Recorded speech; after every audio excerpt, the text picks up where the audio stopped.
పెద్దమ్మ పెన్షన్ పడ్డదా? పడ్డాయి. ఎంత? 4000. 4000 వచ్చినాయా? నాకు వికలాంగా. వికలాంగుల పెన్షన్ 6000 ఇస్తానడుగా. ఏది నాయన మరే ఒక్కట్లేదు బిడ్డ. ఎవరు ముఖ్యమంత్రి ఎవరు తెలుసా? ఏ ముఖ్యమంత్రి నా తెలియదు నాయన. మా కండ్ల ఆపత్లే కొడుక కనబడతలేడు ఆయన. ఇప్పుడు వికలాంగులకు 6000 పెన్షన్ ఇస్తాడు రేవంత్ రెడ్డి. ఏది మరి అడగాలి నువ్వే. మేము ఎందుకు అడుగుతాం? ఇస్తేనే ఇస్తాం ఓటు, లేకపోతే లేదు. ఇస్తా అంటేనే ఓట్లు వేసింది. నువ్వు ఇచ్చినాకనే ఓటేస్తాం మళ్ళా. ఇప్పుడు సర్పంచ్ ఎలక్షన్లు వస్తున్నాయి కదా, ఇప్పుడు భూమి ఉందా మీకు? ఉంది. ఎంత ఉంది? 10 ఎకరాలు. పడ్డాయా పైసలు? పల్లె. రైతు బంధు పల్లె. ఎందుకని పల్లె నాయన వేసిండగా. మరి మా కొడుకులకి ఎరక మరి వేసినాయి బిడ్డ. రైతు బంధు పడ్డాయని చెప్పిండు కదా, అప్పు తెచ్చుకున్నావు ఆ బ్యాంకులో? మేము తెచ్చుకోలే కొడుక, తెచ్చుకోలే. ఎట్టుంది మరి కాంగ్రెస్ వచ్చినాక? గచ్చనే ఉంది. ఇందులో అవుతుంది, చీకటి అవుతుంది. రోడ్ అమ్మడైతే నూనె పోసుకుంటే ఎత్త రాకుంటుంది కొడుక. నూనె పోసుకోవచ్చు, గంటకు బస్సు ఈ అన్ని సౌలో ఉన్నాయి మా ఊళ్ళో మంచిగా చక్కదానంగా. ఇంకెందుకు గంటకు బస్సే నానా. ఇప్పుడు ఆపతుంది అంటే ఉరికి మళ్ళీ ఉరికి రావచ్చు. ఫ్రీ బస్సు పెట్టిండు ఓన్కి ఫ్రీ బస్సు గుద్దుకొస్తుర్రు. నిన్న ఒకసారి ఉల్లిగొండ పోతే సీటే దొరుకుతుంది. మిమ్మల్ని కోటీశ్వరాలని చేస్తాను రేవంత్ రెడ్డి. ఏమొద్దు ఆయన ఫ్రీ బస్సు పెట్టిండు మంచిగా. ఆయన మొఖం పెట్టింది 2500 ఇస్తున్నాయి. ఫ్రీ బస్సు పెట్టే బదులు గా రోడ్డు బాగా చేస్తే మంచిగుండుగా. గా బస్సు సౌకర్యం లేదు. ఒక దవాఖాన ఉందా మా ఊళ్ళో? ఎందుకయ్యా 2500 సలా కూడా ఎందుకు మరి 2500? నీకు ఇంటికాడ మన మహిళలకు 2500 ఇస్తాడు కదా ఆయన.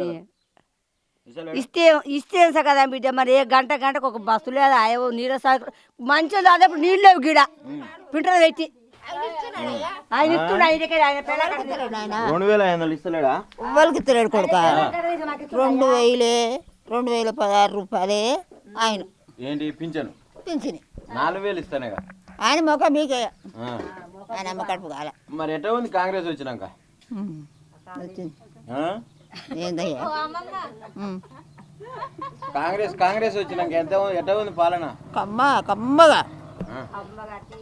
అమ్మ ఉందా?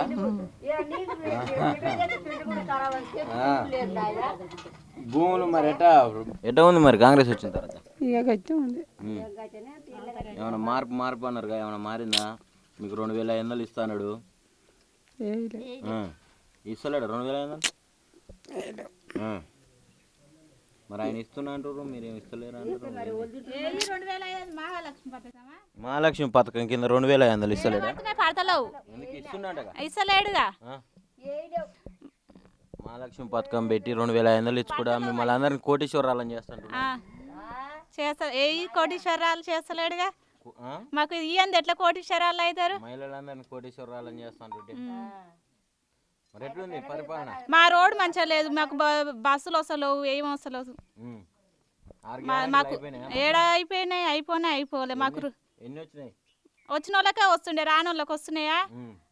గ్రామ సభలు పెట్టి రమ్మన్నా. మరి పథకాలు అన్ని ఇచ్చిరా? దరఖాస్తులు పెట్టుకున్నాం. మళ్ళీ రాకుంటే మళ్ళీ పెట్టుకున్నాం. అంటే ఫస్ట్ లో పెట్టుకుంటే అవి ఏం రాలే. మా పిల్లల పేరు ఇట్లా ఎక్కలే. రేషన్ కార్డులా ఇప్పుడు కొత్త ఇస్తున్నా మళ్ళీ పెట్టినాం మేము. ఏమంటారు మరి? ఏమొస్తాయో అవి వచ్చినప్పుడు చూసినప్పుడు. అంతేనా? నమ్మకం లేదా? మరి ఎట్లా ఇప్పుడు 2500 ఇస్తాడు కదమ్మా మీకు? కళ్యాణ లక్ష్మి అన్నాడు, తులం బంగారం అన్నాడు. రాలే అవి. మా పిల్లలు చిన్న వాళ్ళే ఉర్రు. మాకైతే రోడ్ అయితే మంచిగా లేదు. మా రోడ్డు దుప్పే ఆడ రాఘపురం రోడ్డు పోపియాలే. ఎవరు ఎమ్మెల్యే? ఎవరు? బీర్ల ఐలయ్య. ఏ నాయన మాకు ఓలేలే కొడుక. ఇవన్నీ మేము ఎట్లా అంటాం? పింఛను వేస్తే మాకు వచ్చేదే 2000 వస్తున్నాయి. వికలాంగులు 4000 వస్తున్నాయి గంతే. 6000 6 పైసలు లేవు కొడుక. అప్పుడు కేసీఆర్ ఎంత వేసిన అంతవరకే వస్తున్నాయి కొడుక. అయ్యే 6 కిలోల బియ్యం బిడ్డ గంతే బిడ్డ. ఏమి లేవు నాయన. ఏ మరి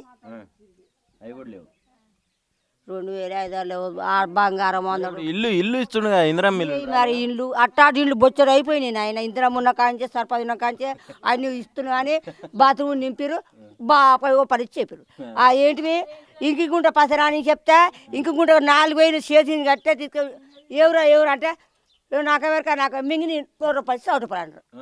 8,000 అప్పు చేసి తీసుకొని ఇంకుంట పస వాళ్ళ ఏందయ్యా. మరి ఇప్పుడు ఎకరాల పైసలు పడ్డాయా? ఎకరాల పైసలు లేవు 3 పావుల పైసలు లేవు బిడ్డ లేవు. అప్పుడు పడుతుండే అప్పుడు పడ్డాయిగా ఇప్పుడు పడ్డాయి ఉన్నోళ్ళు పడతాయి నాకు భూమి లేదు జాగ్రత్త కుక్కల పేరు కొడుకు చేసుకు బాగానే ఉంది బిడ్డ నాకేం లేదు.